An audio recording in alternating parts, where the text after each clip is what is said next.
vamos a estar en una conferencia con Alberto Cosí. Y en primer lugar agradecer a los organizadores que han hecho posible este curso taller, la tercera edición de Vida Sensible, que aunque ellos que son jóvenes no vean lo innovador que es, yo pienso que es muy innovador, que es arriesgado con mucha fuerza. Entonces, en primer lugar, agradecerles a ellos todo el esfuerzo que han hecho, a Oriós Convive, a Carpe Guía y a Contexto Arquitectura. Bueno, vamos a empezar presentando a Alberto. Él tiene un currículum muy amplio, muy bueno, es un gran investigador, pero voy a empezar definiéndolo como se define como antropólogo social. Primero tengo que decir que comenzó a estudiar económicas y empresariales en España y pasó a acabar de estudiar la carrera en la London School of Economics, un lugar con un prestigio muy grande. Yo en eso comparto los inicios de la formación como economista, lo que pasa es que luego ya no me he hecho antropóloga como él. Creo que es muy interesante, me hubiera gustado, bueno, trabaja 2 años como analista financiero en la Citi, en el mercado de futuros.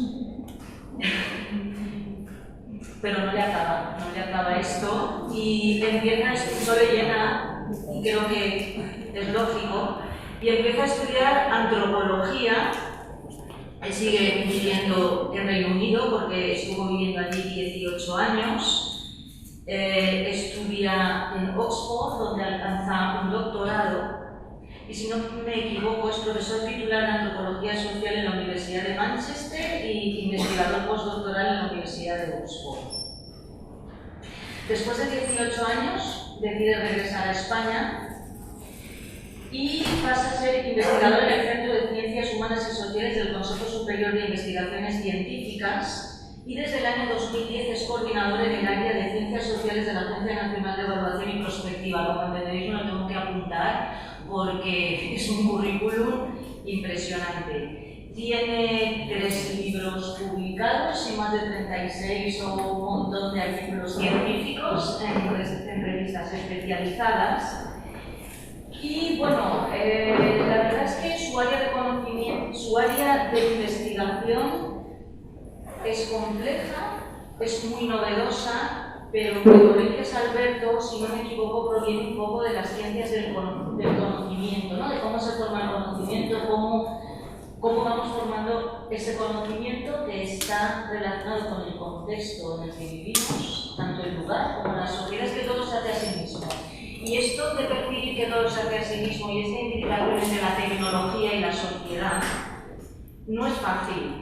Pero él tiene un perfil técnico, social, humanista, y entonces eso creo que le facilita poder llegar a las conclusiones que él llega, que otro tipo de personas que estamos encasillados en parcelas del conocimiento mucho más estrictas nos es más complicado. Es un gran aporte de él muy valioso. Bueno, también decir que, claro, aquí dentro, bueno, actualmente, se me ha olvidado deciros que cuando regresó a España, pues ha trabajado estudiando todo lo que se desarrolla en Media Lab, que supongo que también os hará algún comentario.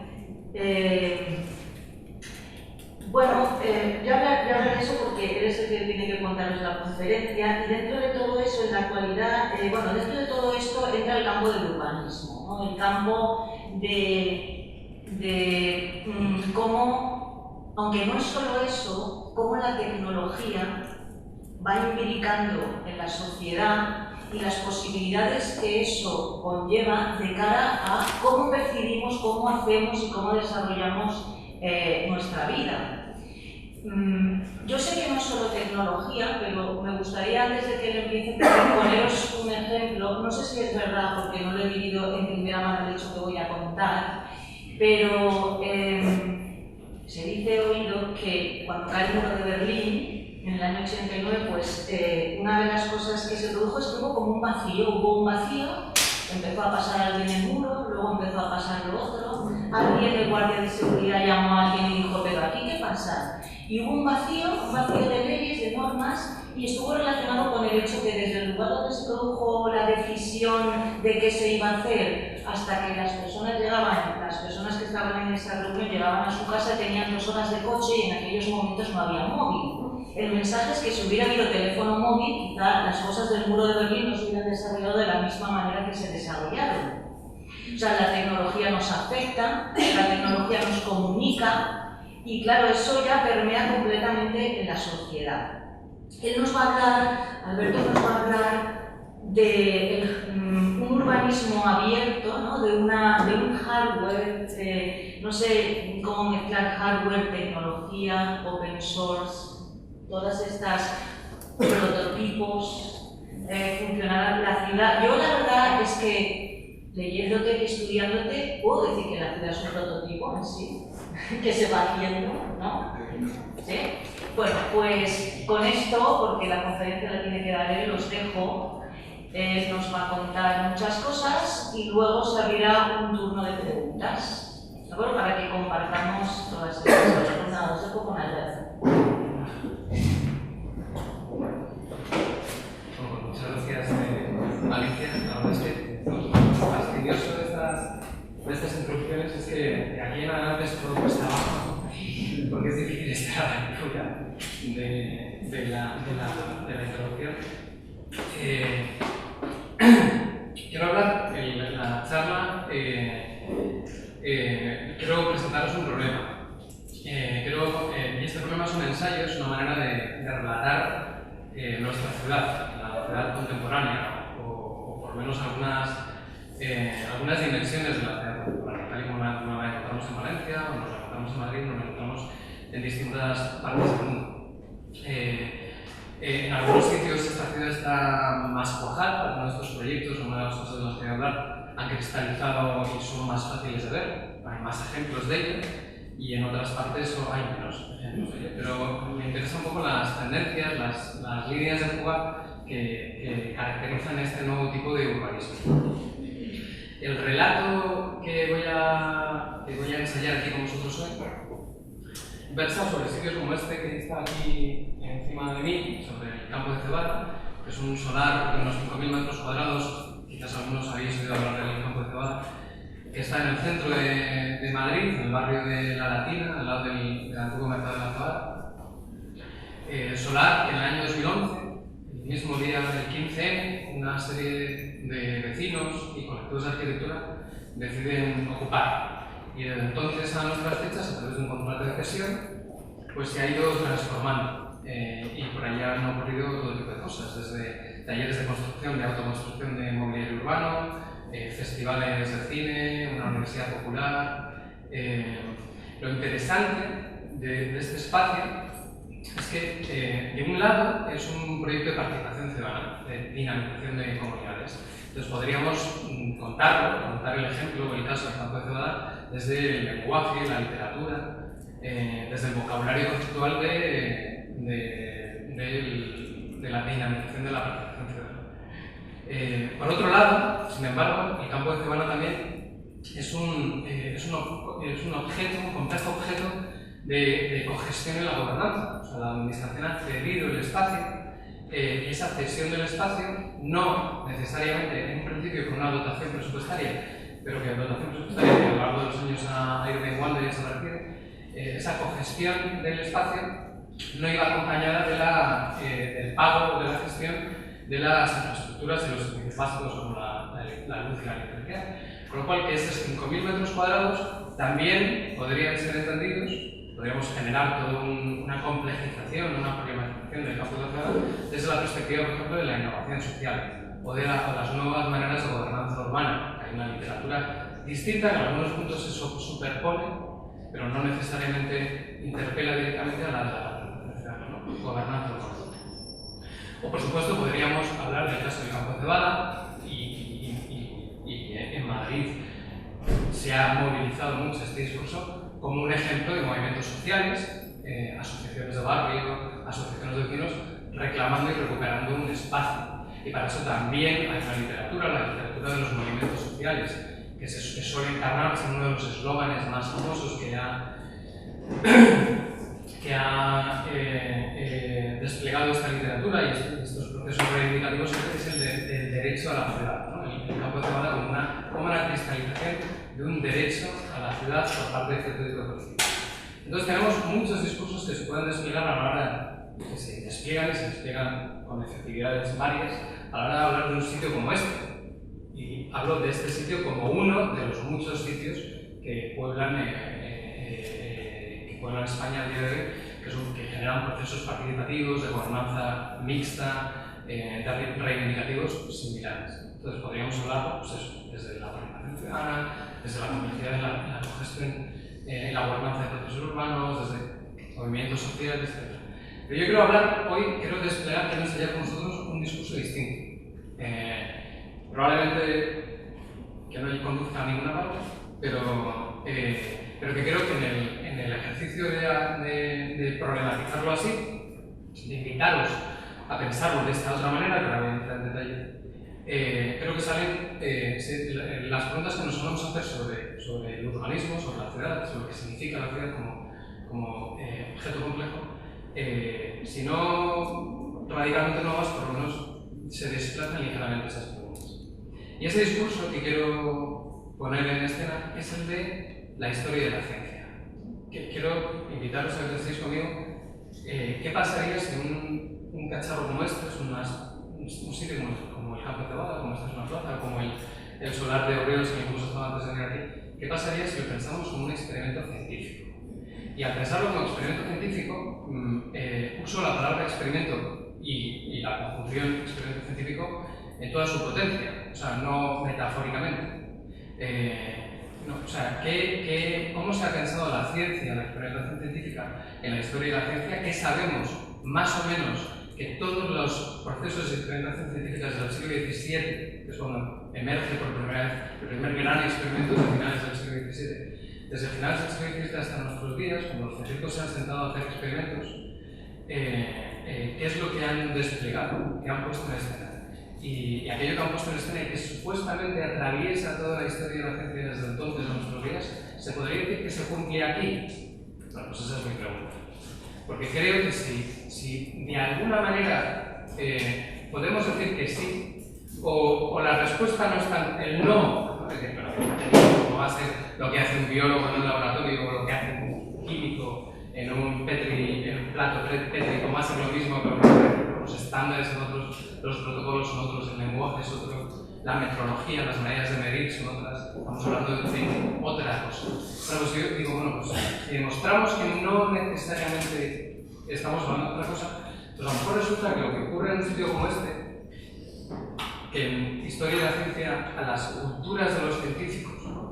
Cuando un biólogo trabaja en su laboratorio, o un químico trabaja en su laboratorio, o un físico trabaja en una aceleradora de partículas, la manera de trabajar, el tipo de organización, de comunidad de prácticas, de experiencia que un científico forma parte, se suele llamar, solemos referirnos a ella como una cultura epistémica. Un episteme, pues la palabra episteme aparece en epistemología, la palabra que es la epistemología es el discurso, la logía, la palabra, las formas de hablar del conocimiento.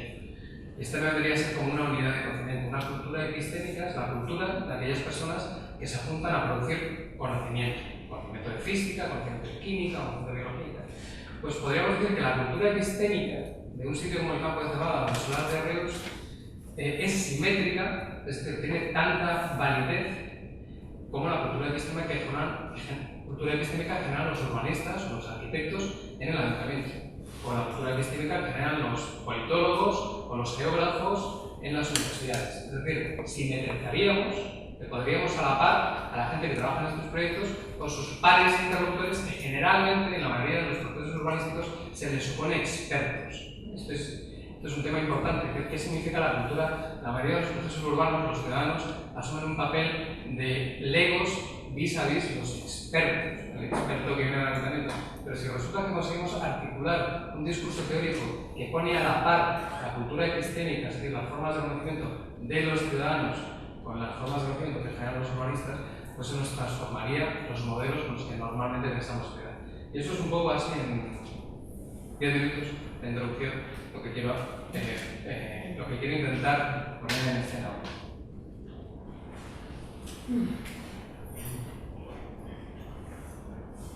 Bueno, ¿de qué tipo de proyectos estamos hablando? El nombre genérico que le he dado a estos proyectos son proyectos de urbanismo abierto, y más específicamente urbanismos o procesos de participación ciudadana en código abierto. Voy a explicar qué significa eso, pero a grandes rasgos os quiero presentar ejemplos para que los veamos y los entendamos. Este es un proyecto que se produjo en Nueva York, donde llevado a cabo por dos colectivos de artistas y arquitectos que desarrollaron los proyectos son muy dispares, ya veréis. O sea, hay proyectos muy tecnológicos como este y hay proyectos muy de dinamización y participación social, pero yo creo que quiero creer que hay cosas que les unen. Entonces, por ejemplo, este proyecto consistió en el desarrollo de unos sensores usando hardware abierto, usando unos microcircuitos cuya tecnología es no propietaria, a eso se le llama abierto, es decir, igual que por Microsoft, para trabajar con Microsoft, un programa de Microsoft, un programa de Apple, nos lo pirateamos o lo compramos, es decir, o violamos las leyes de propiedad intelectual o pasamos por el aro y desembolsamos lo que cueste. Hay software, hay programas de ordenador que tienen licencias libres y nos los podemos bajar porque el código con el que se ha escrito, la persona que escribió ese código, el programador, el desarrollador de software, decidió que no quería ejercer sus derechos de propiedad intelectual sobre el software. Entonces liberó el código para que cualquier persona pudiera bajarse. No, pues lo mismo pasa, igual que pasa con el software, con los programas de ordenador, pasa también con el hardware. En inglés sería como la infraestructura física. En este caso, con estos microcircuitos sobre los que se han configurado de tal manera que al echarse al río se desarrollaron unos sensores que permitían medir el tráfico de fauna marina, de peces que pasaban por allí. Entonces las luces responden cada vez que hay actividad subacuática en el entorno de donde están desplegados. Era una manera, era un ejercicio estético, un experimento artístico de demostrar que la gobernanza de la ciudad pasa no solo por gobernar a las personas, sino que pasa también por el gobierno de las agencias o de los no humanos, en este caso de los peces. Porque temas como la polución, etcétera, se miden a partir de las dinámicas de agentes que polucionan y de partículas polutas o de la presencia o ausencia de peces en el río, ¿no? Entonces era un experimento muy chiquitín, muy sencillo, pero que demostraba que la gobernanza técnica de las ciudades no pasa solo por ubicar a 3.000 personas en este barrio o identificar las necesidades de transporte de una población, un barrio u otro, sino que es mucho más compleja y pasa también por el control, la metrología, la capacidad de medir y de visualizar agentes humanos y no humanos, por decirlo de alguna manera. Otro ejemplo también muy sencillo de Usman Haque, que consiste en la generación de oxígeno, de nuevo con hardware abierto. Importante que es hardware abierto. Son ejercicios muy pequeñitos, o sea, no tienen ninguna escala replicable, los replicables se la tienen, pero no van a transformar el mundo con este tipo de experimentos. Pero lo que ponen en escena es que hay maneras de conseguir soluciones tecnológicas que pasan por liberar el código, ¿no? Que no necesitan de soluciones propietarias, que es posible movilizar a comunidades de usuarios, comunidades de desarrolladores que comparten conocimiento liberando código. Otro ejemplo de Hernán y Díaz, por ejemplo se llevó a cabo el prototipo de una huerta de tecnología para el regadío de huertas urbanas usando hardware abierto. De nuevo, este prototipo se desarrolló en Media Lab Prado, que es llama Valencia, que yo he trabajado con ellos, que está en Madrid. Wifinet, quizás sea uno de los ejemplos más famosos que tenemos en España, un grupo de personas en Cataluña, donde en un entorno rural en Cataluña, donde no llega internet, donde llegan las telecomunicaciones por cable para despegar internet, entonces deciden desarrollar la tecnología que permite replicar las señales entre ellos. Y Wifinet al día de hoy es tecnología, es una red libre, gratuita y neutral. Es decir, libre porque cualquier persona con un router puede cazar la señal y en las condiciones en las que se suscribe al servicio está obligado a emitir la señal. Tú te puedes sumar a Wifinet siempre y cuando seas a un tiempo receptor y emisor de la señal, ¿no?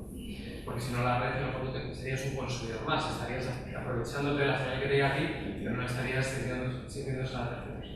Bueno, pues entonces es una red libre, es una red gratuita, porque lo único que necesitas es la tecnología. La red no cuesta dinero, lo único que necesitas tú es el cacharro que permita recibir y replicar la señal, pero y sobre todo es una red neutral. Que al día de hoy en España la palabra neutral no nos genera ningún problema, porque Internet, de alguna manera, las condiciones de acceso a Internet de alguna manera son neutrales para todos. Pero, por ejemplo, ya están aprobadas en Estados Unidos el que el acceso a Internet se va a capar en función de qué páginas quieras visitar. Si quieres los proveedores de contenidos, si quieres visitar páginas de periódicos, pues vas a tener que pagar X. Si quieres visitar páginas de hostelería, vas a tener que pagar Y. Entonces la red no es neutral, los contenidos de la red no son neutrales.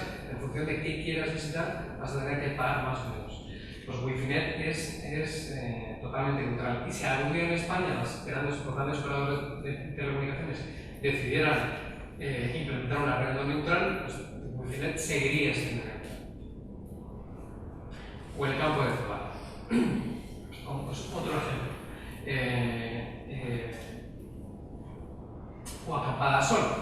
Acampada al sol, que de nuevo es la mayoría de la gente lo ha pensado cuando se piensa en acampada al sol o las acampadas y las asambleas del 15M, solemos pensar como grupos de ciudadanos que reivindican, ¿no? Que se asamblean, que se hacen cuerpo político en el espacio público, que convocan una manera distinta de exigir cierto tipo de derechos ciudadanos. Pero raramente se han pensado como infraestructura, que tienen infraestructura estos objetos, como el campo de cebada o como las asambleas. Bueno, pues yo lo que quiero poner en escena hoy es invitar a pensar que hay algo de infraestructura aquí, porque hay algo de experimento.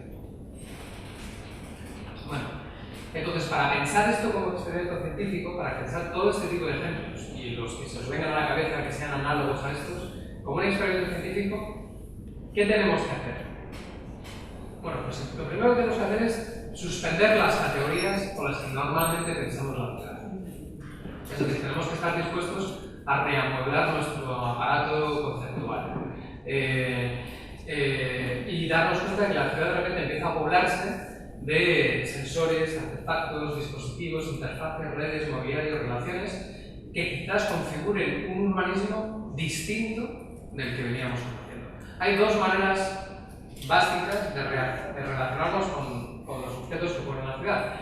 O reconociéndolos, ¿no? y los metemos en la caja de esto lo entiendo y es X, o no reconociéndolos y diciendo esto es una barbaridad, no debería estar aquí, o esto es feo, o no es estético, está mal hecho. Entonces, los X cumplen los requisitos de lo que es un buen urbanismo y los Y son aberraciones y deberíamos de quitarlos. Bueno, pues en la apuesta que yo quiero poner en escena, lo que hay que hacer no es ni X ni Y. Entonces, este objeto, me guste o no me guste, ¿qué tipo de relaciones despliega? ¿Qué es lo que trae al mundo? ¿Qué mundo emerge con este objeto?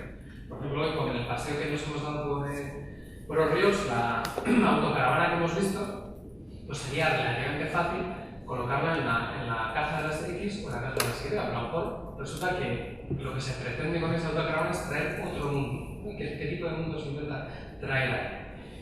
Bueno, pues y ese tipo de preguntas nos obligan a replantearnos qué es un actor urbano. Por ejemplo, los sensores que hemos visto al principio del todo, los sensores que medían el tráfico de fauna subacuática, ¿son actores urbanos? Y si son actores urbanos, ¿qué tipo de agencia tienen? Y cuando a un actor urbano, sea un cacharro, un sensor o sea una persona, estamos dispuestos a otorgarles algún tipo de agencia, alguna capacidad de intervención en su entorno, ¿qué agencia es esa? ¿Es una agencia simplemente de causa-efectos, que un sensor es la luz que se entiende? ¿O es una agencia que nos dice algo, es decir, que nos provee de información? ¿O es una agencia que tiene también un marco interpretativo, es decir, que además de moverse, darnos información, nos dice algo sobre cómo funciona el mundo? O incluso es una agencia que tiene un marco reflexivo, es decir, que además de moverse, dar información, dar un marco interpretativo, incluso genera una reflexión sobre cuál es el mundo en el que estamos. Bueno, pues habrá que ver. Si estamos dispuestos a suspender las categorías habituales con las que damos cuenta de cómo se configura la ciudad, pues todas estas preguntas son preguntas que hay que plantearse de nuevo con cada uno de los objetos que nos encontramos. Segundo desafío, técnico. El diseño de una infraestructura abierta, como alguna de las que hemos visto, requiere consenso sobre métodos, protocolos y estándares de trabajo, tanto organizacionales como artísticos, como contables, como herramientas, etc. Algunos muy sencillos, otros mucho más complejos. Y algunas de estas veces lo que requieren es la invención de nuevas métricas. Es decir, por ejemplo, imaginaros los sensores esos.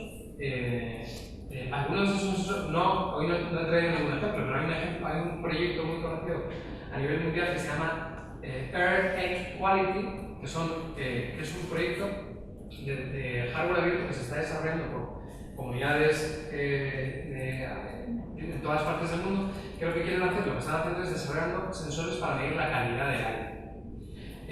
Con hardware abierto y con tecnología, con infraestructuras relativamente asequibles. ¿Por qué sí podría llegar a ser importante este proyecto?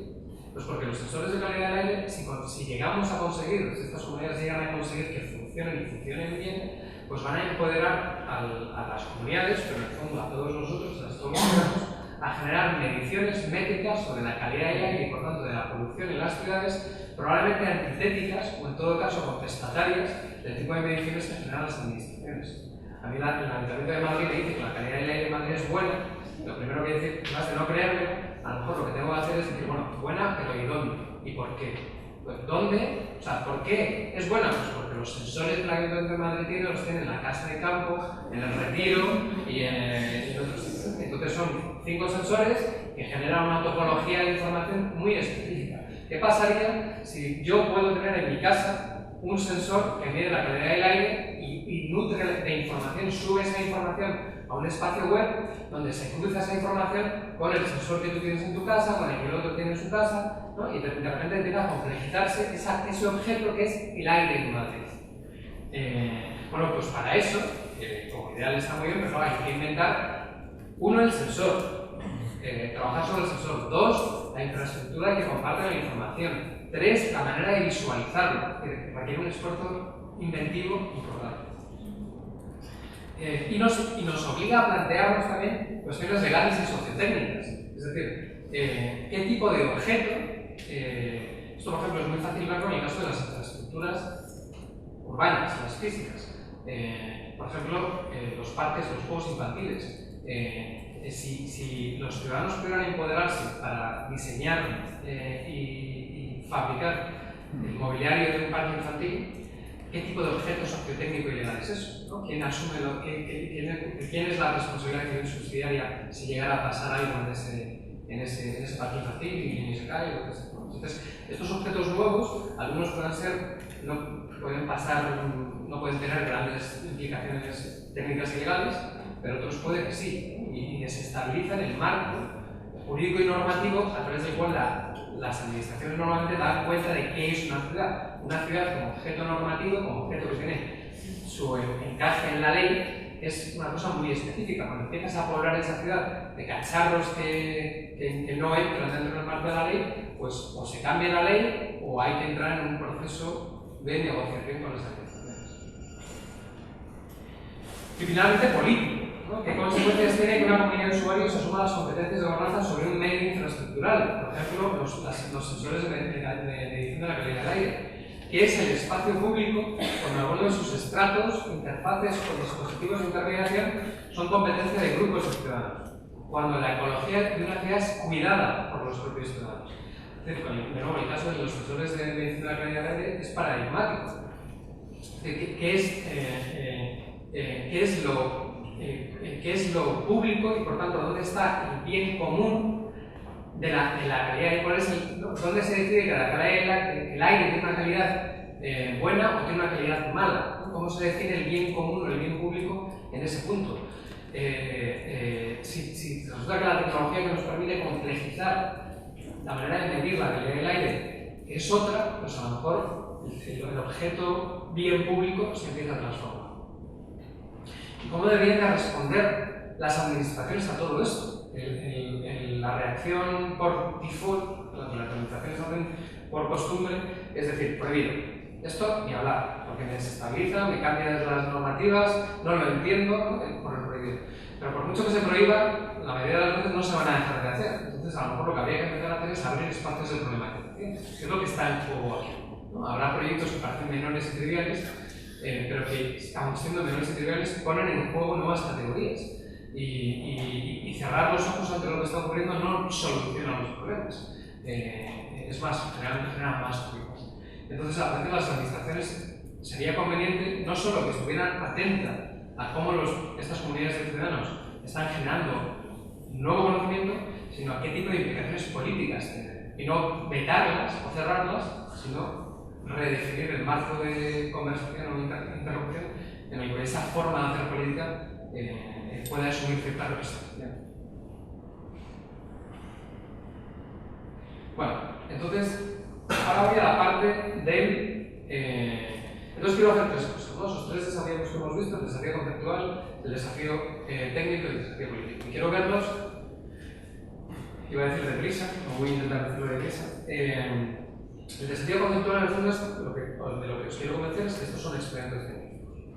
El desafío técnico es intentar entender qué es una infraestructura abierta, que es el hardware abierto urbano, cuando las comunidades de ciudadanos se empoderan generando cacharros y liberando la tecnología, liberando los conocimientos técnicos y legales que están incrustados en esa tecnología. El desafío político es qué pasa cuando estas cosas empiezan a circular por el espacio público, ¿no? Y cómo responden las administraciones. Entonces, desafío conceptual, técnico y político. El primero, el conceptual, es que ¿hasta qué punto podemos hablar de esto como un experimento? A ver, ¿tú vas en serio cuando hablas de esto después de entendido como un experimento? Bueno, pues sí voy en serio. De hecho, si miramos a la historia y la sociedad de la ciencia, hay tres cosas desde el siglo XVII que más o menos son comunes en la historia de la experimentación científica. El primero es que todo experimento necesita un espacio. El segundo es que todo experimento genera unos estándares, ¿no? en la praxis, en el hacer el experimento.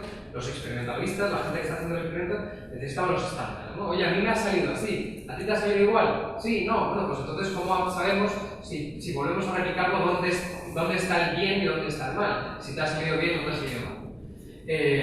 Y para eso son necesarios ciertos dispositivos de circulación del conocimiento, ahora iré sobre eso. Y el tercero es que en la configuración de un experimento siempre es necesario construir una comunidad de confianza. Es decir, yo puedo estar en casa haciendo una cosa, si no comparto lo que estoy haciendo, no sirve de nada. La ciencia se construye. Hay un dicho famoso de un epistemólogo que decía que la ciencia es siempre como mínimo cosa de dos, ¿no? Porque si no, estoy yo en casa autista y quien dice que lo que estoy haciendo tiene ninguna validez. Entonces hay que construir una comunidad de confianza. Espacios y arquitecturas. Bueno, cuando nos metemos a ver qué significa, ¿no?, juntarse en un espacio de arquitectura, nos damos cuenta que los científicos, que no hay un espacio canónico de lo que es el lugar de experimentación. Hoy en día solemos pensar en los laboratorios, ¿no? El laboratorio es el sitio paradigmático donde los científicos se juntan a hacer experimentos. Pero en realidad en la historia de la ciencia los científicos se han juntado a hacer experimentos en multitud de sitios. Y hoy hay un ejemplo que cristaliza esas tres categorías de las que os he hablado: la comunidad de confianza, los cacharros a través de los cuales se generan los estándares y los espacios, que es el caso del primer experimento del que se tiene noticia o que supuestamente inaugura la historia de la experimentación. Y esto es un señor que se llama Robert Boyle, del siglo XVII, es un inglés, es un aristócrata inglés. Entonces Robert Boyle empieza a experimentar con una bomba de aire, porque le interesa, una bomba de aire es un reactor muy grande, y le interesa saber si es capaz de generar una bomba de vacío en esa bomba de aire. Es un gran contenedor de cristal, y entonces le empiezan a sacar el aire. Hay gente que piensa, que no son experimentalistas, hasta el siglo XVII había gente que eran, seguían a Aristóteles y la ciencia aristotélica, que decía que las cosas no había que probar nada, o sea, lo que era de sentido común, es decir, lo que tenía lógica y lo que no tenía lógica. Y entonces Boyle dice, bueno, si yo entiendo el vacío como concepto no era una cosa lógica. De hecho, se solía decir que era un horror vacui, era una cosa horrorosa el concepto de vacío. Porque Dios lo tenía que haber creado todo, no se le podía haber quedado una cosa ahí en medio sin nada. Entonces el concepto de vacío era una cosa horrorosa. Lógicamente no podía existir. Y Boyle dijo, bueno, de acuerdo, lógicamente no tiene sentido, pero yo voy a coger una bomba de vacío y voy a empezar a vaciar y a ver qué pasa. Y empezó a hacerlo. Para demostrar que consiguió producir un vacío, hizo dos cosas, y ahora las vemos un poco más en detalle. La primera es que tuvo que contar lo que pasaba, ¿no? Es decir, empezó a coger un diario y empezó a describir cómo iba generando el vacío. Eso era la primera vez que se hacía, contar un experimento, relatar un experimento, lo que hoy, los que sois científicos o habéis pasado una vez por un laboratorio, lo que hoy se conoce como los diarios, los diarios de campo, los diarios de notas de experimentos. Luego se tuvo que inventar lo que era un diario de notas. Se tuvo que inventar, y esto es la parte más importante, el lenguaje en el que relatar, ¿no? El cómo contar lo que estaba pasando, cómo describir la máquina con la que estaba trabajando. Todo ese lenguaje él se tuvo que inventarlo para que otros, en otras partes del mundo, pudieran replicar el experimento. Y luego lo que tuvo que hacer también es, bueno, hizo el experimento, se inventó una manera de relatar el experimento, inventó un lenguaje, una tecnología literaria, por decirlo de alguna manera, y lo que hacer luego es decir, bueno, y esto tendré que contárselo a alguien, ¿no? Y entonces invitó a su casa a personas que dieran fe del experimento. Pero, ¿a quién podía venir a su casa a dar fe del experimento? Abrió las puertas de par en par de su casa para que cualquiera que pasaba por allí dijera, coño, es verdad, esto funciona, hay una bomba, has conseguido, has sido capaz de producir un vacío. Pues no. La única manera que tenía de poder dar fe del experimento era invitar a personas cuya palabra no estuviera en disputa, ¿no? Que tuvieran la autoridad de que aquello que contaban fuera creíble. Y esas personas eran gente de su mismo standing, de su misma, es decir, gentiles hombres o aristócratas. Eran las personas cuya palabra nunca iba a estar en duda. Entonces él construyó una comunidad de confianza, inventó un estándar, que es la tecnología del relato, un estilo literario, y abrió un espacio, el espacio experimental, en este caso en su casa. Y estas tres condiciones se han ido produciendo a lo largo de la historia. Espacios, pues tenemos espacios como el laboratorio de Tesla, ¿no? Que supuestamente esta imagen es muy famosa, la que está arriba del todo, porque cuando Tesla empieza a hacer sus experimentos con la electricidad, pues esta imagen replica o pone en escena la figura del genio solitario, del científico que trabaja solo, etc. Cuando en realidad lo que había era una infraestructura tremenda por detrás, ¿no? De ayudantes, de máquinas, etc. Abajo tenemos el CERN, el laboratorio del acelerador de partículas que está en Suiza, que es un gran experimento con una infraestructura bestial, pero que no deja de ser un espacio como otro cualquiera. Y arriba a la derecha tenemos uno de los primeros desplazamientos, una de las primeras veces en el 17, que nos decía, la ciencia se hace en casas, donde van los aristócratas a dar fe de que lo que allí está pasando es verdad, es verídico. Del 17 al 18 la ciencia se desplaza ligeramente y sale a la calle. para demostrar su potencia de transformación política.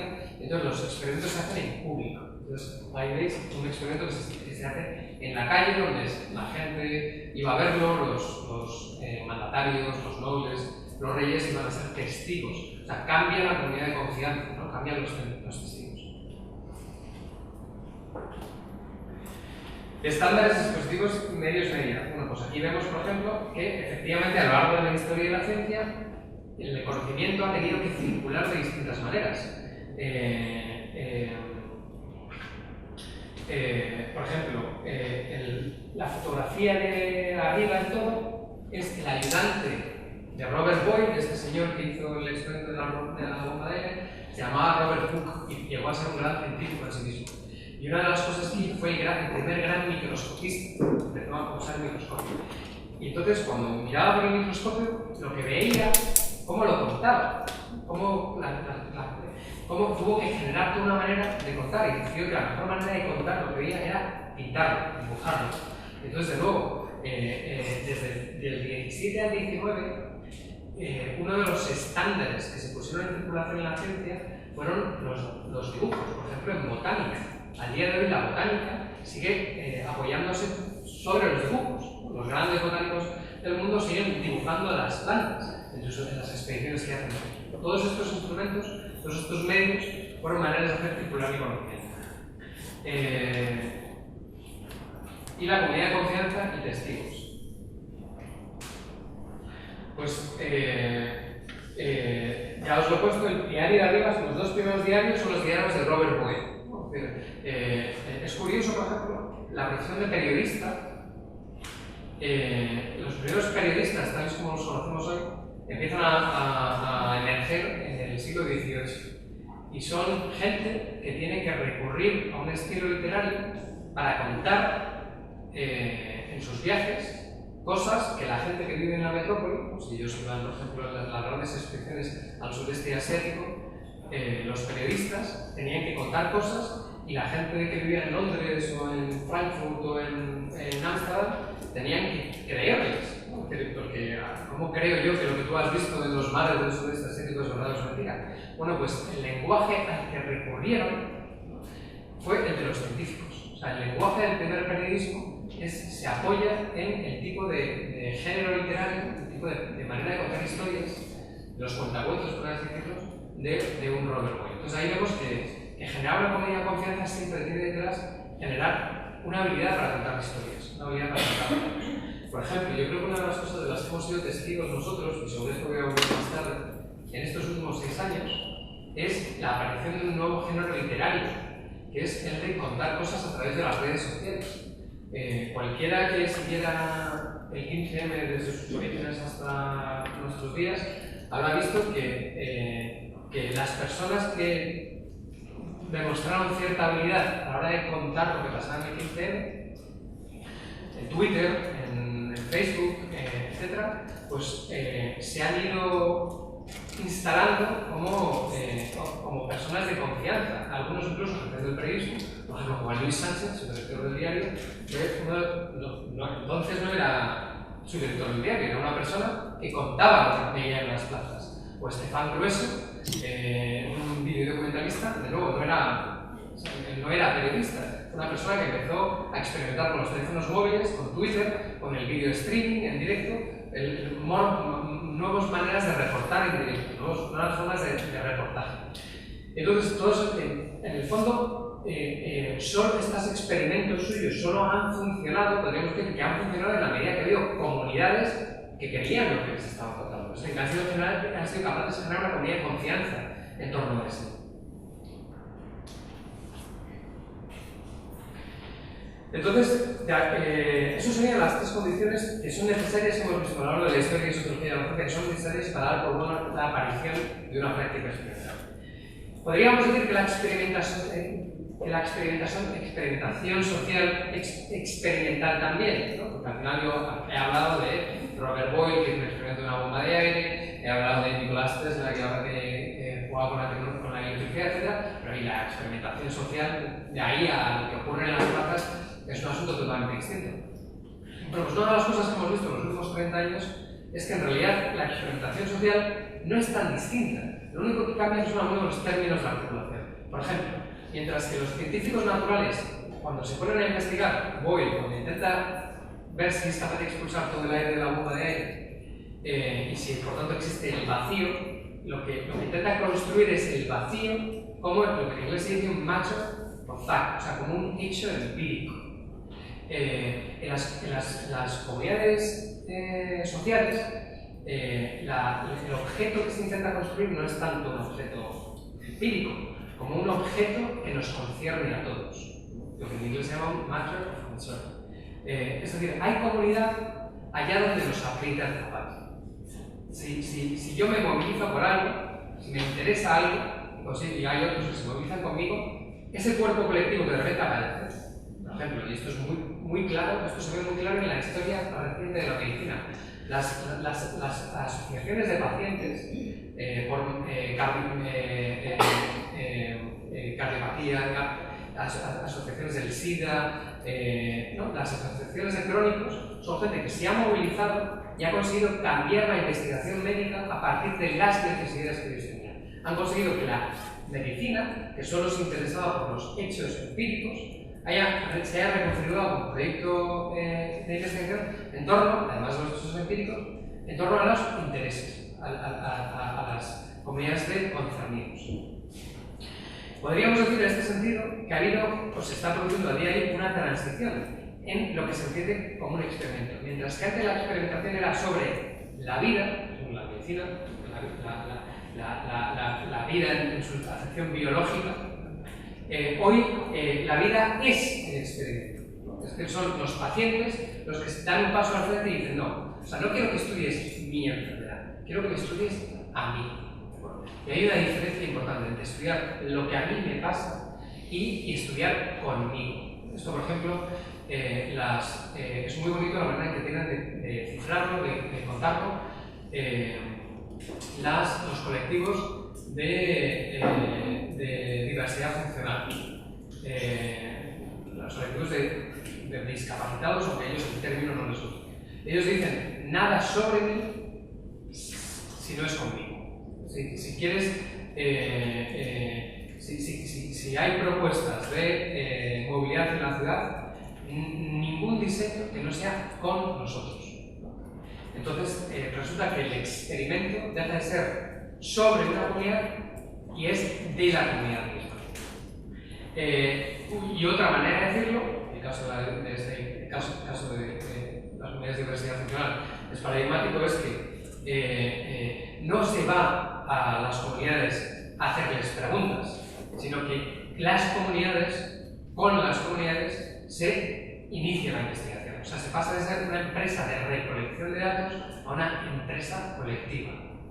Y esto, por ejemplo, la mayoría de las metodologías, de hecho, esto no es común, es fácil contarlo y suena muy bonito, pero en las ciencias sociales, o la gente que se dedica a la investigación, no es nada común. O sea, sigue siendo, desgraciadamente, sigue siendo una cuestión muy minoritaria. Es decir, se suelen hacer, hay todo tipo de metodologías, desde cuestionarios, a historias de vida, a entrevistas, a focus groups, dinámicas de grupo, etc., en las que al final la comunidad es la que da los datos, ¿no? Y una vez que tenemos los datos, vamos a hacer el diseño. En el caso de la participación ciudadana es ejemplar. Vamos a un barrio, conseguimos que durante dos días, 3 fines de semana, lo tiempo que sea, que nos pasen datos sobre cómo quieren vivir, pero luego el diseño lo hacen otros, ¿no? Bueno, pues el gran paso está en reconfigurar eso, que no sea una empresa de recolección de datos, sino una empresa colectiva, con los mismos concernidos. Eso caracterizaría a la experimentación social. Y habría que volcarlo sobre las 3 cosas que he dicho: espacios, estándares, tecnologías y comunidad de confianza.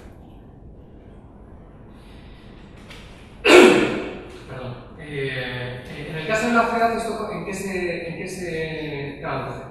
Pues, por ejemplo, en el caso de los espacios, resulta que esos espacios, a poco que miremos, están ahí. Hay espacios de experimentación social. Las plazas, en el caso del ICM, los solares, los huertos urbanos. En Madrid, por ejemplo, tenemos la red de huertos urbanos de Madrid, de la Comunidad de Madrid, que ha recibido una mención y buenas gracias de la Comunidad Europea.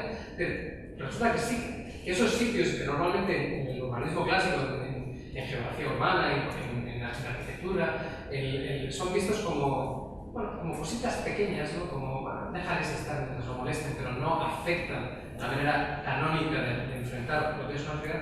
Pues resulta que si en vez de una plaza, en vez de un solar, un mero huerto, lo que vemos es un experimento científico, pues a lo mejor ya que genera una cultura epistémica, una manera de producir conocimiento que tiene el mismo nivel simétrica a la cultura de los expertos, pues ya ubica el problema en otro sitio. Estándares, tecnologías y medios, ¿no? Los dispositivos. Ahora, o sea, aquí respondo a las tres cuestiones: espacios, dispositivos de circulación de conocimiento y comunidades. Bueno, pues en el caso de los espacios, de estos espacios.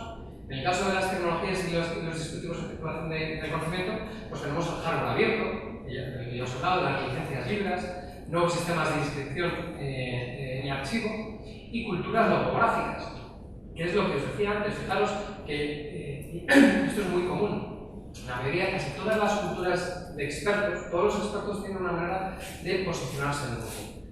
Yo aquí os estoy dando la charla durante los 15 minutos, acuso mi supuesta experticia, que es la palabra, ¿no? la palabra del académico, el relato, la retórica, para generar una identidad. No sé si como experto, pero una identidad que me permite estar aquí sentado y teneros a vosotros enfrente. Todos los expertos tienen un equipamiento, una mochila, que dice: yo esto lo uso mejor que vosotros. Y ese equipamiento, durante los últimos 300 años, la mayoría de las culturas de los expertos han pivotado, han girado en torno a la palabra. De un tiempo atrás, desde los últimos 20 años, estamos viendo que la cultura visual, es decir, lo que de forma técnica llamamos las culturas logográficas, donde el logos, la razón, no se asienta sobre la palabra, que de hecho la palabra logos funciona doblemente en la historia clásica como razón y palabra, sino que la razón se asienta sobre la grafía, sobre la visualidad. Y es una cosa que lo estamos viendo y generalmente no le damos valor. Es decir, las nuevas maneras de visualizar datos, las nuevas técnicas computacionales, la manera en que la gente cuenta cosas en Twitter, cuelga fotografías y tal, son cuestiones anecdóticas. No los vemos como el despliegue de culturas técnicas. Y sin embargo, algunos pensamos que no son. Lo que pasa es que lo que hay que hacer es cambiar nuestras capacidades de intelección, de dar inteligibilidad a aquello que ocurre. Hay gente que está generando relatos de lo que ocurre de otra manera, que no tira de la retórica, que no tira de la palabra, que no tira de la teoría, tal y como la hemos entendido hasta ahora, que tira de otros dispositivos. Y en vez de minusvalorarlos, a lo mejor lo que hay que hacer es empezar a prestarles atención. Y finalmente, la tercera, las comunidades de confianza, están emergiendo nuevas comunidades de confianza. Que de nuevo, la más de las veces las tendemos a despreciarlas o darles un valor residual, ¿no? Como las asambleas populares. Bueno, pues eso son perras faltas, ¿no? Gente que se reúne en la calle a hablar de... O sea, toda esa retórica despreciativa que si nos paramos a hacer ese ejercicio de suspensión que decía al principio, no tiremos de las categorías clásicas de aprobar o rechazar, sino intentemos pensarlas en sus propios términos, pues una asamblea popular podría ser una comunidad de confianza a la par que la comunidad de confianza de la que tuvo que arroparse Robert Boyle en el siglo XVII para dar potencia a sus experimentos.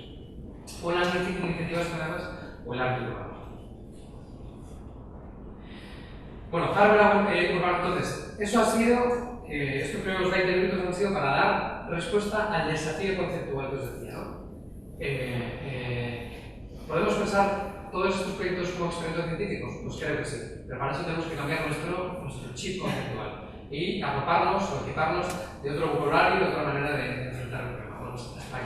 Ahora, desafío técnico. No me voy a detener mucho en el desafío técnico, pero a grandes rasgos, todos esos cacharros, todos estos materiales, todas estas tecnologías que empiezan a emerger en la ciudad han sido pensadas y están siendo pensadas a día de hoy, pero están siendo pensadas de distintas maneras. Por ejemplo, hay gente que la piensa que las piensa desde como infraestructuras normales y corrientes. Bueno, sí, claro, o sea, hay tecnología, por supuesto, las ciudades siempre han tenido tecnología, han tenido, o sea, el urbanismo, de hecho, es la ciudad.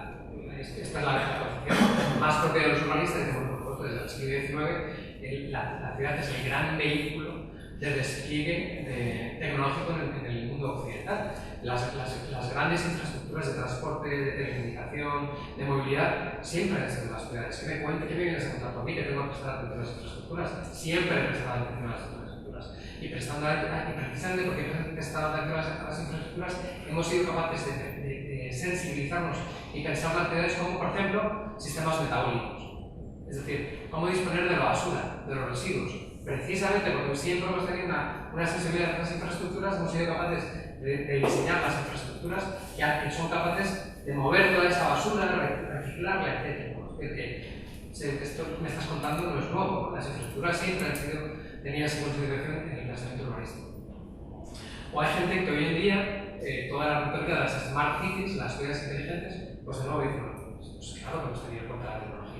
Sí, en los últimos 10 años lo único que hemos hecho es precisamente cómo poder usar nuestras nuevas capacidades computacionales para usar mejor la tecnología, para usar mejor la información, para diseñar ciudades más eficientes energéticamente, o ciudades cuyas comunidades no generen tanta polución, para permitir el teletrabajo, etc. Bueno, lo que yo quiero plantear es que quizás haya una manera distinta de relacionarse con la infraestructura, donde la infraestructura no es solo un vehículo a través del cual circulan cosas, es como un canuto a través del cual circulan cosas, como circula información, como circulan basuras, circulan personas, carreteras, cables o camiones, sino que la infraestructura es un sistema abierto, de código abierto, en el sentido que lo he ido usando. Y por tanto, la infraestructura, antes que un dispositivo, una infra, en su sentido etimológico, algo que va por debajo de la estructura, ¿no? Y por encima van los camiones, la información o la basura, o las personas, antes que una infraestructura, una estructura que va por debajo, las infraestructuras son comunidades abiertas de conocimiento.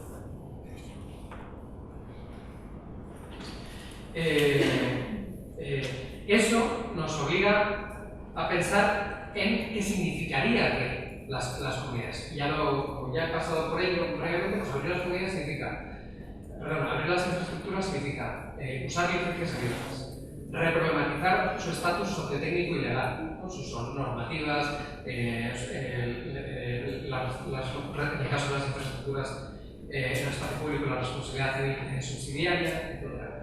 Pero significa también, abrir el código de infraestructura significa reimaginar cómo se documenta, dónde se documenta, con qué nivel de especificación técnica. Por ejemplo,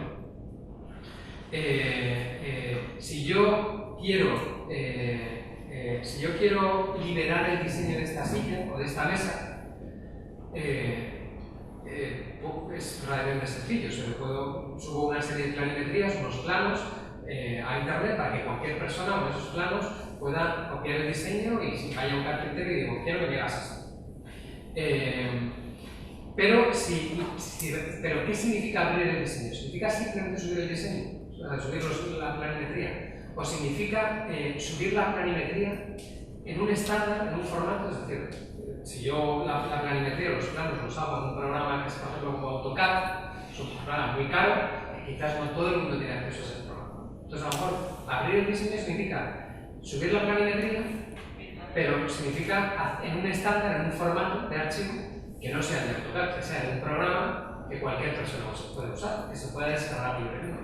O significa optar no por una planimetría, sino por otro tipo de sketch, por fotografías, incluso por una descripción textual, etc. Es decir, la reflexión en torno a qué significa abrir el diseño no es tan obvia. Y esto es solo en el caso de una foto, de una mesa, os podéis imaginar en objetos más complejos. O la metodología de diseño, ¿qué significa? Todo esto esta reflexión es más o menos, hasta ahora la reflexión sobre cómo abrir un diseño la hemos conducido siempre desde el punto de vista del técnico. O sea, cómo el técnico aborda la apertura del diseño. Pero ¿qué pasa si el diseño, como hemos dicho hace 10 minutos, hay que hacerlo con la comunidad, ¿no? Si el diseño no basta con que un arquitecto, un diseñador gráfico, un diseñador de interiores haga el diseño para la comunidad. Si tiene que ser la comunidad misma la que genere sus diseños, ¿qué metodología de diseño hay que poner en diseño? ¿No? Entonces son preguntas que realmente desestabilizan el tipo de escenario del que estamos hablando. Y eso a nosotros pues, lo vemos como muy complicado. Entonces, por sintetizar, el hardware urbano abierto no es ni hardware urbano a secas, no es simplemente una manera de enfocar la ciudad desde el punto de vista de las infraestructuras, de las tecnologías, que más o menos es muy común a la historia de las ciudades desde el siglo final del XVIII de Turquía, y es hardware abierto específicamente, es algo un objeto más complejo, algo en el que la infraestructura deja de ser algo que se le añade o que recorre lo social por arriba o por abajo, sino que es consuetudinario de la comunidad misma. Entonces pasa a operar como agente social en sus propios términos. Y los términos reobran sobre la construcción de lo social como ahora algo que está en estado beta. La palabra beta viene del software, los programas de software que no están terminados, que quieren que los testeemos, son programas en beta. Pues una infraestructura urbana abierta debería ser una infraestructura siempre en beta, porque cualquier persona podría siempre mejorarla. Pero claro, para que cualquier persona la pueda mejorar, significa que los estándares, los sistemas de clasificación y archivo, las licencias, los seguros de responsabilidad que rodean a ese objeto, a esa infraestructura, tienen que estar diseñados de una manera muy específica, ¿no? Porque si no, en el fondo es como un batiburrillo de que cualquier persona en cualquier momento puede venir y nos echa y nos manda a la porra el proyecto. O sea, hay que reinventarlo todo. Bueno, ahora ya paso al aspecto político. O sea, hemos visto lo conceptual, el desafío técnico de abordar las infraestructuras como infraestructuras abiertas, y ahora finalmente el aspecto político. Y prometo intento ser muy rápido. Las nuevas tecnologías están repoblando nuestras ciudades y con lo que yo os he contado, pasado mañana seguro que podréis ir a alguna charla de alguien en mi colegio de arquitectos o en la facultad de geografía o alguien que os dice que las tecnologías están cambiando las ciudades y el enfoque que usas es totalmente distinto. Están cambiando las ciudades porque, por ejemplo, los móviles, las tecnologías de información y comunicación, nos están permitiendo añadirles capas de información a nuestras ciudades que nos permiten hacer cosas que hasta ahora no podíamos hacer. Por ejemplo, los móviles Android, si vamos al marketplace del Android o del iPhone, nos podemos bajar aplicaciones que nos permiten añadir capas de los monumentos históricos por los que justo estamos pasando, ¿no? Entonces, esta es la estatua de los fondos, le pones el móvil y te cuenta una historia, te genera un relato adicional sobre el que estás viendo. O relatos adicionales sobre las tiendas en las que vamos a comprar o las cafeterías donde nos tomamos un café. Eso se llaman ecologías aumentadas, ¿no? Porque se aumenta la información, hay capas informacionales que aumentan el tipo de relación que tenemos con nuestro entorno urbano. También hay ecologías vivas, porque la información, hay sensores que se comunican unos a otros sin que nosotros lo sepamos. Por ejemplo, los famosos sensores de medición de la calidad del aire. Hay información que está pasando alrededor nuestro todo el rato entre sensores y centros computacionales que retroalimentan otros procesos. Por ejemplo, procesos de regadío. En los parques que tienen sistemas regadío automatizados, donde la temperatura sube por encima de tal, pues a lo mejor salta el río. Entonces hay ecologías vivas que son señales que circulan de un sitio a otro y ponen en marcha nuevos procesos automatizados. Y hay ecologías transductivas, o empieza a haber ecologías transductivas. Esto quiere decir la transductividad es una capa tecnológica que no distingue lo humano de lo no humano. Por ejemplo, un ejemplo sería, que empieza a verlos, de que yo voy caminando por la calle y de repente el móvil me vibra. Entonces saco el móvil y veo que es Zara, que acabo de pasar por delante de la tienda de Zara que ha reconocido en un sensor, ha reconocido que yo he pasado por delante porque ya en su día traje una aplicación de Zara que permite el reconocimiento y me dice, oye, que ya han llegado los zapatos que hay por los que mostraste interés hace 6 semanas, ¿no? Entonces hay una transducción, una comunicación entre sensores y humanos. por decirlo de alguna manera. Bueno, pues esto es el urbanismo inteligente, supuestamente, ¿no? Esto es a lo que se refiere y con infinitas más matices y varianzas y desarrollos de eficiencia energética, de movilidad y transporte, de consumo, de turismo, etc. Pero estos son las famosas Smart Cities en sus distintas aplicaciones. Más siniestras, el mismo tipo de urbanismo, es decir, la misma manera de usar la tecnología en contextos de ecologías vivas, ecologías transductivas o ecologías aumentadas, es el urbanismo militar. De nuevo, todo un urbanismo que es totalmente ajeno, que no forma parte de nuestra cotidianidad, pero que está ahí. La militarización de la integridad. No somos conscientes, pero la mayoría de las cámaras de seguridad que rodean las ciudades tienen hoy en día capacidades computacionales que no pasan solo por grabarnos, sino que tienen capacidades de escáneres métricos que son con reconocimiento facial, reconocimiento de altura. Entonces las capacidades computacionales generan lo que en la literatura se empieza a llamar la militarización de la integridad, porque mi vida cotidiana empieza informacionalmente, de lo que yo hago por la ciudad, mis comportamientos o conductas en la ciudad empiezan a ser leídas desde una perspectiva policial, de vigilancia o de militarización. Entonces tenemos las ecologías de la vigilia, las tiranías estadísticas, por ejemplo, esto es muy famoso. Hay muchos grupos de presión en Estados Unidos ciudadanos que están intentando hacer lobby para que no se usen estos tipos de comportamiento ciudadano para generar patrones estadísticos de conducta y comportamiento.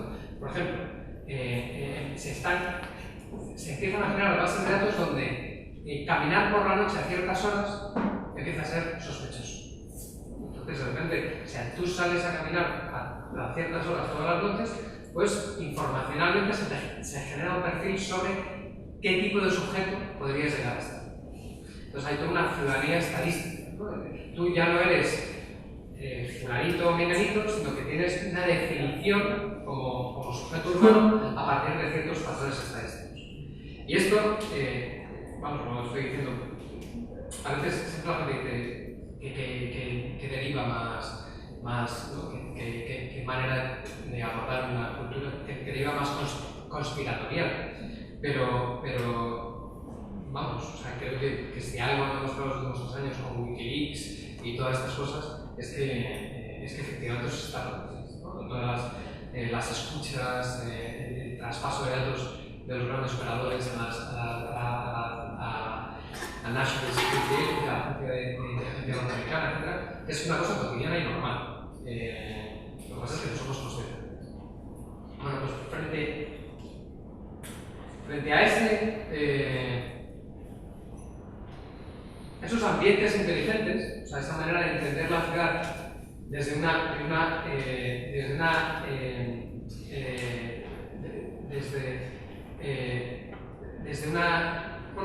desde ambientes inteligentes, podríamos entender el tipo de urbanismo del que os estoy hablando como inteligencias ambientales. Es decir, donde la ciudadanía, donde los ambientes no son inteligentes, sino que es la ciudadanía la que es capaz de generar inteligencias ambientales. Y muy rápidamente, esto está ocurriendo, y lo vemos todos los días, de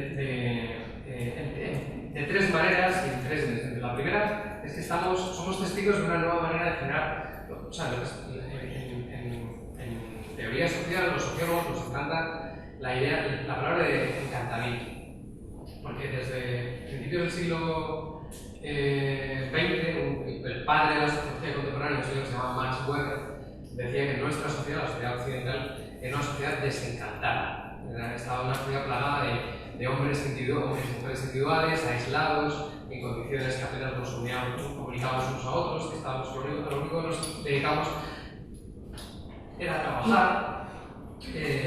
Entonces, desde entonces hasta nuestros días, pues a veces vemos momentos o reconocemos ocasiones en las que la vida no es tan aburrida y tan monótona como la pintó Weber, sino que hay procesos de reencantamiento, pues le ponemos la pegatina. Pero es cierto que la manera de liberar las tecnologías y las infraestructuras de muchos de estos nuevos proyectos de urbanismo abierto están invadiendo la ciudad de una creatividad social nueva y desconocida, que, insisto, que muchas veces no dura y no es familiar. Por ejemplo, los proyectos de Teje la Araña en Madrid, se ve regular, pero ahí le han puesto a una de las bellas durmientes de Botero en el Paseo de la Castellana, en el cubierto, la porcita que seguro pasaba frío, con una preciosa manta. Pues eso dura 3 días, llega la policía y lo quita. Entonces, es esa idea de que no. ¿Por qué lo quitas? O sea, ¿qué daño está haciendo? ¿Qué tipo de objeto es necesario quitarlo? Lo que no digo que no haya que quitarlo, pero sí habrá que problematizar por qué hay que quitarlo. O los proyectos de la Galería Magdalena, que son una plataforma de intervención en la ciudad que se concibe a sí mismo como infraestructura artística copyleft, donde todas las obras de arte urbano que hacen se dan. Los diseños se abren y son gratis y cualquier persona se los puede llevar. Entonces eso, claro, eso ha generado, por ejemplo, en el espacio donde normalmente intervienen en Madrid, que es una valla de obra en la calle Príncipe, pues ha generado una comunidad de vecinos, de gente, que se relaciona con el entorno de una manera totalmente distinta a como venía haciendo. Y entonces cambia el tipo de relaciones que hay, no con los artistas, ni siquiera con el arte, sino dentro del vecindario.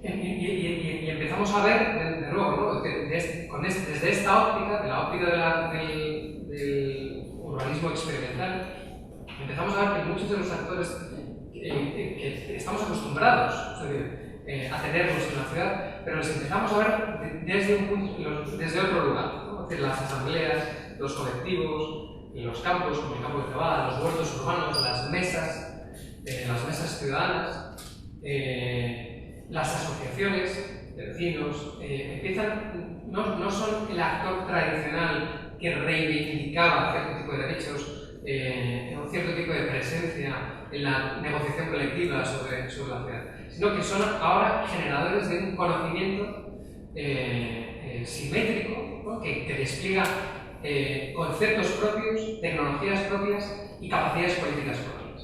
Entonces resulta que estos actores que, sí, bueno, sí, el barrio, claro que hay asociaciones de vecinos. Sí, bueno, este solar lleva ahí 20 años y de vez en cuando hace cosas. Ah, sí, el huerto de los fondos. Pues esos actores resulta que reconfiguran el espacio público porque tienen una identidad distinta, como sujetos urbanos, como actores urbanos.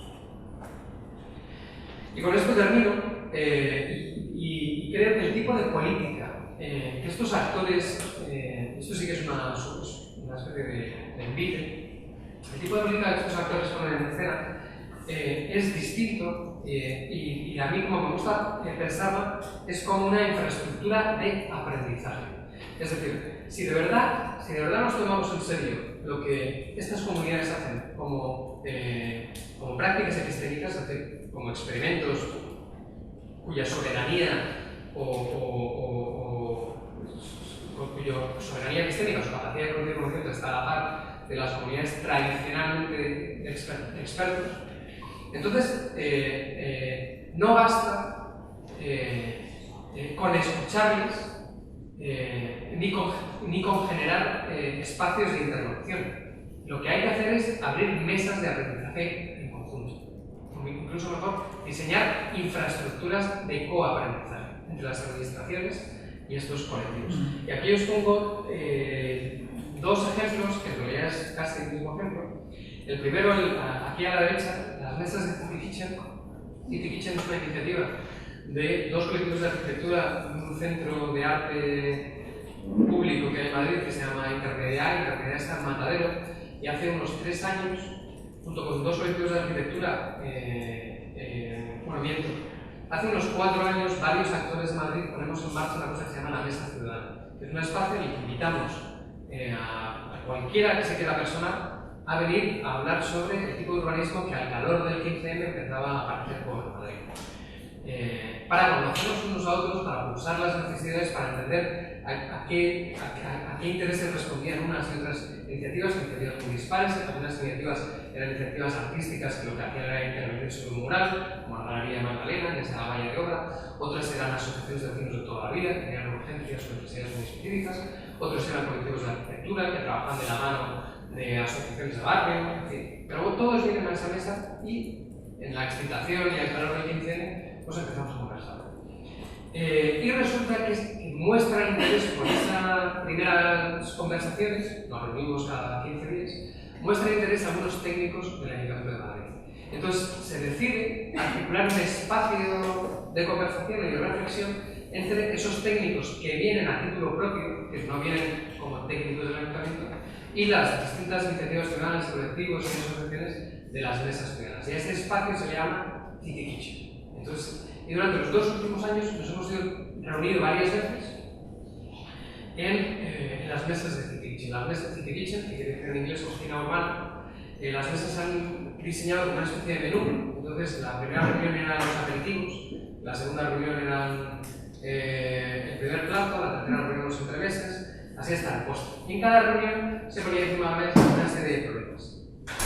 Bueno, pues lo que nos hemos dado cuenta es que la cantidad de cosas que teníamos que aprender uno de otros, técnicos de iniciativas de técnicos, de la cantidad de prejuicios de las que nos teníamos que liberar. ¿No? Los técnicos, por caricaturizar un poco, pero los técnicos siempre pensando que las iniciativas, los ciudadanos, lo único que tenemos son una actitud reivindicativa. Yo necesito que me resoluciones este problema, necesito esto. Y nosotros de los técnicos éramos unos burócratas que solo ponían problemas. Y resulta que no. O sea, resulta que cuando generas el espacio y el tiempo para conocerse, para generar una comunidad de confianza, generas las tecnologías literarias del relato que permiten contar lo que contar nuestros encuentros de otra manera, y generar los espacios para que eso pueda ocurrir. O sea, cuando te conviertes en experimento, lo que en nuestro caso ocurrió es que poco a poco íbamos creando una infraestructura de aprendizaje, donde unos y otros no éramos técnicos versus ciudadanos, sino que éramos pares en el aprendizaje de una nueva manera de entender la ciudad. Bueno, pues de las mesas de City Kitchen, entre otros muchos proyectos, surge lo que tenéis en medio, las dos estas del medio, que es un proyecto que se llama Ciudad Escuela. Ciudad Escuela es un proyecto que montamos algunos de los agentes que participan en City Kitchen, y que de lo que nos damos cuenta es que al final sobre la ciudad todo el mundo tiene una capacidad de sanción y de designación. Los urbanistas dicen, el problema de la ciudad es este, hay que resolverlo así. Bueno, sancionan, nombran, o sea, identifican el problema, lo nombran y sancionan la solución. Los ciudadanos, los colectivos, los artistas, los activistas, los militantes, tenemos otra retórica, pero también de identificación, sanción y solución.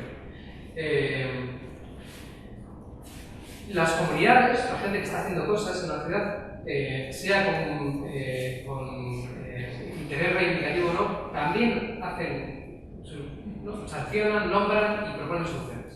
Bueno, pues lo que nos damos cuenta es que al final, ¿por qué no permitir a todos generar su manera de entender la ciudad? Entonces, Ciudad Escuela es una especie de plataforma, la escuela, en la que cualquier persona puede generar algún relato sobre lo que ellos hacen. Pero el único requisito es que sobre ese relato generen un itinerario pedagógico. Es decir, que lo que ellos creen que saben sobre la ciudad, lo cuenten para que otros puedan aprender. Y que eso que han contado, o sea, ese sistema, esa currícula, ese itinerario pedagógico, lo desglosen de tal manera que el que quiera aprender se pueda llevar lo que en inglés se llama un badge, una chapita, como hacían los Boy Scouts, ¿no? Yo sé, por ejemplo, la red de huertos urbanos de Madrid. Este es el último ejemplo. Quiere montar un curso de huertos urbanos, de huertos urbanos. Y entonces se juntan todos los huertos urbanos de Madrid, se juntan distintos actores, se abre una sesión común, pública, en la que puede venir cualquiera, para diseñar el itinerario pedagógico que permita a cualquiera que quiere aprender de huertos a llevarse la chapita de los huertos urbanos de Madrid. una chaqueta muy sencillita de, por así decirlo, del primero de huertos, ¿no? Pero ¿qué es lo que pasa? ¿Qué es lo que pasa con esta chaqueta de primero de huertos? Que como la ha diseñado colaborativamente la Red de Huertos Urbanos de Madrid, pues a lo mejor, este no es un a lo mejor que no es tentativo o idealista, sino que está ocurriendo en la práctica, el Ayuntamiento de Madrid, la próxima vez que quiera legislar sobre huertos urbanos, va a llamar o se va a sentar a hablar con la gente que tenga la chaqueta. Oye, pues que resulta que, o sea, ¿para qué me voy a llamar a la consultora no sé quién, no sé cuántos, que me diga cómo hay que hacer los huertos? Si en realidad es que resulta que hay todo una escuela de aprendizaje que los huertos de urbanos están generando. Y quien habla de huertos urbanos habla de la bicicrítica, por ejemplo, de la movilidad en bicicleta por la ciudad. Y quien habla de quién mejor para hablar de movilidad ciclista que los usuarios en bicicleta. Y quien habla de la bicicrítica habla del turismo, por ejemplo, ¿no? Entonces, por ejemplo, hay itinerarios. En Madrid hay un colectivo que se llama, no me voy a nombrar, pero que han diseñado un mapa en Bici por Madrid. Han diseñado un mapa de distintas rutas de cómo llegar de A a B en distintos momentos del día, ¿no? Si viajo si quiero ir por las 9 de la mañana de este sitio de Madrid a este otro, en la mejor ruta, no es la más obvia porque hay mucho tráfico, es mejor ir por este otro sitio. A la misma hora, si quiero ir con mi hijo, la mejor ruta no es ni la más obvia ni la otra, sino esta otra porque es mucho más segura. La mejor ruta, esto no lo hay, pero podría haberla. La mejor ruta para ver la puesta de sol en Madrid a las 7 de la tarde, pues esta ruta. O sea, al final hay tantos aprendizajes ocultos en la ciudad que si uno quisiera podría traerlos a la superficie. Pero para eso, este es el requisito de Ciudad Escuela, para eso siéntate a pensar qué tipo de pedagogía es específica para el tipo de aprendizaje que estás poniendo en juego y genera un relato sobre ello. Entonces, ese ejercicio, en realidad, que parece muy sencillo, no es tan sencillo. O sea, cuando una comunidad que ha naturalizado durante muchos años, como la Red de Huertos o Bici por Madrid, y sabe mucho de lo suyo, cuando la obligas a sentarse para que de aquello que tanto sabe lo abran, es decir, generar un código abierto para que otros aprendan, se dan cuenta que ese ejercicio, esa reflexión pedagógica, desestabiliza su propio conocimiento. Y les obliga a desestabilizarlo, generalmente les obliga a desestabilizarlo en tres frentes: en generando nuevos conceptos sobre su propia práctica, es decir, una cultura epistémica, en inventando nuevas tecnologías, por ejemplo, nuevas tecnologías del relato, cómo me cuento a mí mismo, ¿no? Por un blog, qué tipo de lenguaje tengo que usar, uso fotografías, uso vídeos, o sea, a la hora de montar de contar cómo monto un huerto, ¿cómo lo cuento? Con un blog y suelto la parrafada, o hacemos un vídeo, y sacamos un vídeo como le editamos el vídeo. Es decir, debe de quedar con una reflexión y con una comunidad de confianza. Por ejemplo, si se decide hacer un vídeo, pues a lo mejor te tienes que asociar con diseñadores que te ayudan a hacer el vídeo, o que te ayudan con la parte gráfica. O sea, de repente tienes que reescribir, reconfigurar el tipo de comunidad que pensabas que era la comunidad de los huertos urbanos. O sea, transformación epistémica, transformación técnica, y transformación política. Y con eso,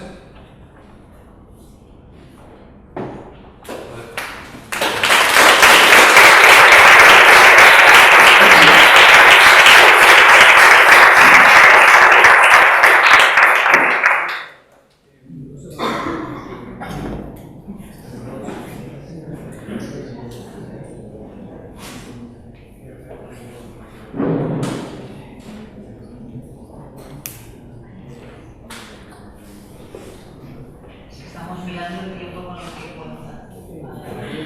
A las 9:10. Bueno, ¿alguna pregunta? ¿Alguien se lanza? ¿Alguna pregunta? Aquí ya. Yo, antes que nada, felicitarlo. Yo lo debajo y eso ¿Se oye? Sí. Felicitar a Alberto por lo que nos ha contado. Yo también soy de Huelva. Quiero hacer una pregunta que parece obvia, pero seguramente no es obvia, y es: ¿cuál es la finalidad última de llevar la sabiduría de ciudadana y las prácticas ciudadanas a la categoría de experimento y sobre todo científico. Yo tengo una respuesta, pero lo que quiero oír es valorar, redignificar, igualar, convertirlo en ciencia. Pues la finalidad última, yo creo que hay distintas finalidades. La primera es la finalidad política, es decir, el abrir el complejizar y pluralizar el espacio político en torno al cual se toman decisiones sobre el tipo de ciudad que tenemos. Entonces, que sean más actores, o sea, que se reconozca la experticia de más actores y se complejifique la gobernanza. Pero también otra finalidad podría ser leída en la inversa, es decir, complejizar no solo el espacio de la política, sino también el espacio de la ciencia. Que nos demos cuenta de que hacer ciencia, que hay más actores en la ciencia de los que nos creemos que hay. Si esto lo trasladamos, este mismo discurso, en vez de mantenerlo en el ámbito de la ciudad, lo llevamos al ámbito, por ejemplo, de la medicina o de la física, claro, esos son ámbitos en los que los físicos, los físicos trazan, los biólogos, los químicos trazan una línea muy clara entre lo que son su experticia y la experticia de la divulgación, ¿no? Para las físicas duras hay una frontera inamovible que es: la ciencia es esto, lo otro es comunicación científica, divulgación, etc. Si nos tomamos en serio que la experimentación científica es más compleja, porque además la historia de la ciencia nos lo ha demostrado, más compleja de lo que los físicos no se creen, la gobernanza de la ciencia se complejifica. Igual que se complejifica la gobernanza de las ciudades, se complejifica la gobernanza de la ciencia, la política científica. Yo tengo una pregunta, pero no sé. La cuestión es que el urbanismo open source, el hardware open source, el código abierto, la asamblea, cuando intenta solucionar o dar solución a cosas que están cercanas al vecino, yo ya lo veo ya, ¿no? Porque veo ya la movilización, incluso ya en ámbitos más amplios a nivel nacional. La cuestión es, ¿en qué medida, es una pregunta, creo difícil, en qué medida esto puede pasar a una escala de la ciudad en su globalidad, de los planes generales, de los que hacen ciudad, del propietario del suelo, del Estado?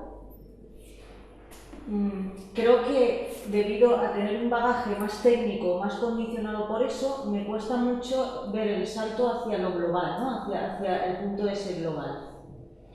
Pues, yo creo que en el diseño de las infraestructuras, en la reconceptualización de los saberes técnicos como infraestructuras de aprendizaje. Por ejemplo,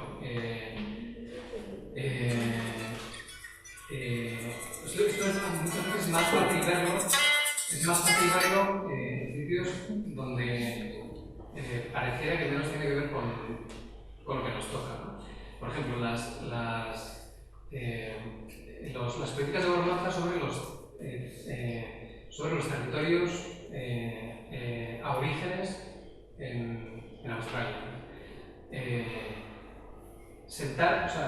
Hay los territorios aborígenes en Australia, lo que tiene que ver con todo esto. Bueno, pues tiene que ver que los aborígenes en Australia viven normalmente confinados en demarcaciones territoriales. Y el Estado australiano tiene, o ha venido teniendo hasta ahora, total carta blanca para disponer de sus territorios ancestrales como ha querido, sin consultarles, o haciendo una consulta gestual. De un tiempo atrás se han empezado a hacer bases de datos que mapean el territorio. Y se han sentado a hacer las bases de datos con los propios aborígenes. El diseño de una base de datos con los propios aborígenes desestabiliza las categorías ontológicas, en el sentido de que las categorías que dan cuenta del territorio. Por ejemplo, para un geólogo, dice montaña, y el aborigen dice no, montaña no, sitio sagrado. Dice, bueno, pero es una montaña, no es una montaña, es un sitio sagrado, porque montaña en el base de datos va en esta columna. Sitio sagrado no va en esta columna porque si va en esta columna es traducible a explotación, no turismo, no sé qué. Entonces yo quiero una columna, otra columna. Entonces ha habido que diseñar bases de datos que responden a otra cultura epistémica, a otra configuración de saberes. Y eso ha obligado al diseño de una infraestructura, lo que llaman otros una infraestructura de aprendizaje. Es decir, que no basta con, ¿sabes? No es tan sencillo como decir, bueno, pues metemos la otra columna. No, pero ¿y esa columna a qué responde? ¿Qué implicaciones técnicas y políticas va a tener? ¿Quién tiene que estar sentado en el diseño de esa otra columna en la base de datos? Entonces abre el proceso, abre el melón, por así decirlo, y yo creo que ese proceso es factible tenerlo a cualquier nivel de escala. Es una ficción creer que hay escalas donde la reacción de un plan urbanístico, que hay escalas donde todo esto no vale para nada, ¿no? O sea, la escala en sí misma es un concepto que se puede abrir, ¿no? Y ¿qué tipo de concepto es la escala? ¿No? ¿Qué tipo de concepción del territorio tiene implicada en su seno el concepto de escala? ¿Qué tipo de comunidad tiene implicada en su seno el concepto de escala? Todas esas cosas que le pueden desgajar. Muchas gracias, muy bien respondido. Muchas gracias. Yo una cosa que me está muy interesante, perdón, hola. Sí, puedo hablar.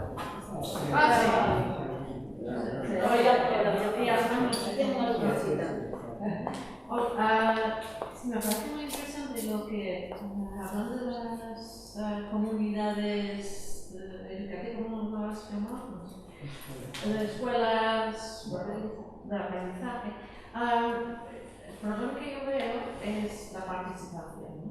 Yo veo que siempre, supongo, en las reuniones donde has estado y todo eso, estás sobre todo reuniéndote con un cierto tipo de persona que está atraído por ese tipo de reunión, entonces la información que llega es una información parcial y no todos los puntos de vista están ahí presentes, porque sabemos que a veces hay personas que por muchas razones no participan mucho, falta de confianza, problemas quizá de idioma, dominación del idioma, un bagaje cultural y social diferente. Entonces, una pregunta, si hay, ¿cómo se supongo, mucho tiempo, supongo es tiempo, es una...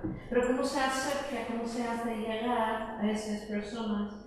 ¿Cómo se hace que esas personas participen plenamente en estos procesos? Pues con mucho tiempo. O sea, yo creo que lo importante es, a ver, hay un punto retórico y hay un punto efectivo en todo eso. El punto retórico es que en la medida en que está en beta, está abierto. Y por lo tanto está abierto a nuevas conferencias, a la llegada de nuevas personas, al desarrollo de la tecnología en nuevas direcciones, etc. Esto es retórico porque suena bien, pero en la práctica, ¿en qué se transforma? Pues en la práctica se transforma en que sea una genuina infraestructura de aprendizaje. Es decir, que el proceso no se cierre nunca. Es decir, no porque tenga que estar abierto a más gente, es decir, porque haya que ser más inclusivo, no se hemos dejado a alguien, siempre te dejas a alguien, ¿no? Sino porque tiene que ser siempre un proceso de aprendizaje. ¿Vale? Es decir, si el énfasis es en el aprendizaje, si siempre somos conscientes de que aquello que sabemos, o sea, de que nunca vamos a saber, sino que siempre estamos aprendiendo, ¿no? Si le ponemos el acento al momento de aprendizaje más que al momento de aprender, entonces el proyecto, porque la infraestructura que supuestamente soporta ese proyecto, inevitablemente tiene que estar abierto. Claro, eso es muy, por ejemplo, no es que estoy mirando ahora, voy del tren, pero muy rápidamente, por ejemplo, una de las cosas más interesantes que estoy seguro de todos los que habéis participado en las asambleas, yo creo que es un ejemplo que más o menos cristaliza lo que quiero decir. todo el mundo que ha pasado en la asamblea, el movimiento asambleario, la política asamblearia ha sido reestudiada. Porque las asambleas son más antiguas que PAN. Y las asambleas son agotadas. No están en asambleas, porque las asambleas por consenso son agotadas. Y tradicionalmente la teoría política suele decir muy rápidamente, la teoría política distingue entre dos tipos de dialéctica o debate político: el antagonista y el agonista. El antagonista dice dos personas, 2 o 15, dos bandos de personas, se enfrentan unos a otros, y el antagonismo genera ciertas chispas, y ya sean destructivas o constructivas. Y el agonismo, en el que hay en vez de generar chispas, lo que genera es posiciones agónicas de confirmación de ciertas identidades. Entonces, bajo esta óptica, bajo la óptica del antagonismo o del agonismo en las asambleas, normalmente siempre son vistas como paternalísticamente. Esto es asamblea, la política asamblear no dice ni nada. Pero podríamos decir, y hay gente que empieza a decir que en realidad, claro, ¿por qué verlas desde esa óptica? ¿Sabes? Que si la óptica es el antagonista y la agonista, el objeto de la asamblea siempre va a ser diferente. ¿Qué pasa si lo viéramos desde la óptica de lo que ocurre en las asambleas? Y lo que ocurre en las asambleas es que acabamos hasta las pelotas de estar asambleados. Es decir, que acabamos agotados. Es decir, ¿qué potencia política tiene el agotamiento? En vez de el antagonismo o el agonismo, el agotamiento, ¿no? ¿Qué potencia política tiene? Entonces, aunque parece una tontería, te tienes que dar cuenta que el agotamiento tiene mucha potencia. O sea, lo que ocurre en un contexto de agotamiento es muy interesante. En una asamblea del 15, de que está abierta a todo el mundo, era agotadora entre otros motivos, porque cuando pensás, estás 3 horas reunidos, estamos aquí, estamos a punto, de repente venía alguien que se estaba sonando así, y dice, oye, que tengo una pregunta, y hace la pregunta que desencadenó todo hace 3 horas, pero como acaba de llegar. Bueno, pues esa pregunta, que es agotadora, pone en escena muchas cosas. Pone en escena la figura del extraño en la ciudad. ¿Quién es un extraño? ¿Quién es un testigo? ¿Qué significa ser testigo de una comunidad? Poner en juego el concepto de espacio público, ¿no? como comunidad experimental. Volviendo a lo que yo les decía al principio de Boyle, cuando Boyle se junta en un espacio, se rodea de una serie de testigos, usa cierto tipo de instrumentos para generar conocimiento, de repente la asamblea se reúne en un espacio que diluye sus fronteras, porque cualquier persona se puede asomar en un último segundo de diluye las concepciones de quién es extraño y quién está dentro. Diluye las herramientas entre los cuerpos. Entonces, el agotamiento ayuda a reconfigurar. Dices, ¿pero qué efectividad tiene? Pero es que a lo mejor lo interesante no es ver qué efectividad tiene, lo interesante es ver qué categorías pone en cuestión. Y a partir de las categorías que pone en cuestión, ver qué categorías venimos asimilando y naturalizando durante tanto tiempo. Perdona, Alberto, es que va a perder el tren. Es un dedicado que va a perder el tren. Así que